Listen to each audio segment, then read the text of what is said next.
The report does look into both sides, but really I think it takes a proportionate look at things. And when you look at the proportions, Israel really inflicted, you can't even say significantly more damage, I mean sort of incalculably more damage. And so the report really does focus on Israel and on Israel's actions. And it's a very comprehensive document, and I think there are sort of 5 ways to break it down, really. I'll try to be brief about them. The first is, it just provides kind of a global look at the conflict, at the Gaza war. But in doing that, it provides a much bigger look as well at the larger conflict. It talks about the siege, it talks about the history, it talks about what's happening in the West Bank, it talks about what's happening in Israel. So it provides a sort of broad canvas. But then it really hones in on what Israel did.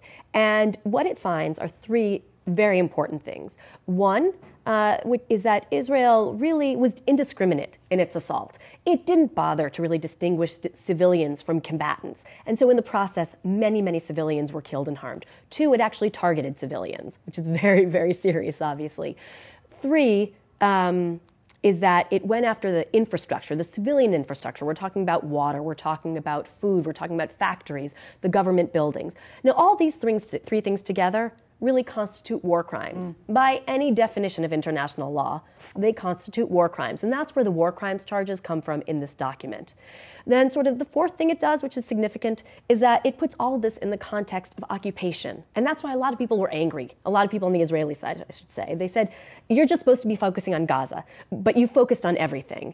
And I think there's a really good reason for that. It's that they are connected. They are sort of, the Gaza war is an illogical extension of the occupation.